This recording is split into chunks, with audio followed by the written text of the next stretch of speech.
With that, opponents to LB 87. Welcome. Thank you, Chairman Hughes, Senators. Tim Lindahl, T-I-M-L-I-N-D-A-H-L. I'm here on behalf of Wheatbelt Public Power in Sydney.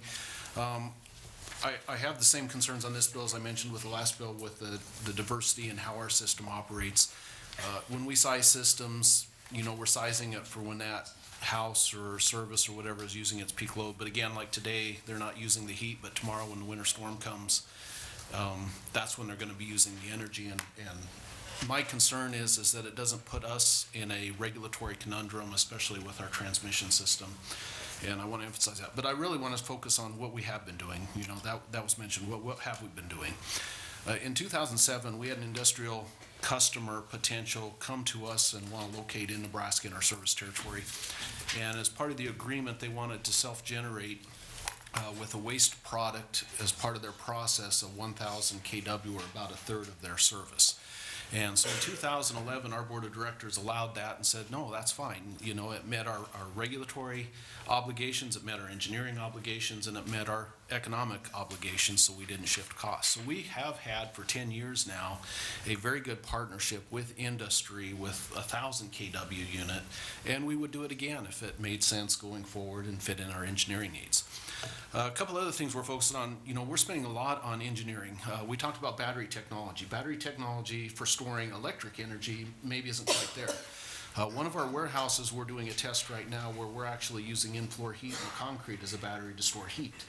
Same basic principle. So we've got that in place to where we're heating that up to 130 degrees off peak, and it coasts throughout the peak time.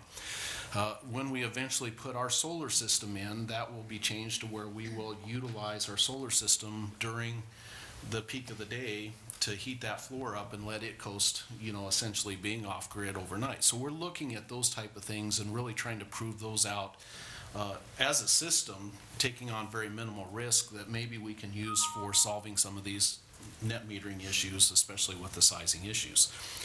I also serve on our National Technology Advisory Council, which we do research into how to solve these issues. So we're working with companies like Tesla and GE and things, really trying to work on how we can make solutions that work good for consumers to do this type of thing, and on utility scale as well, so we can do more of that type of stuff.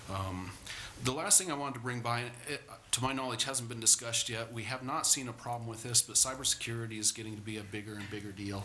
And as we see more of these generators out there, that might be a consideration that we need to look at some point, as some kind of protection in the cybersecurity area when they're tied to networks that the utility can't control or anything. And I'm not saying that's an issue now, but it's just something to keep in the back of your mind as we move forward with this in the future. So with that, I'll entertain any questions. Thank you, Mr. Lindahl. Any questions? Seeing none, thank you for your testimony. And I'll beat it home before the storm.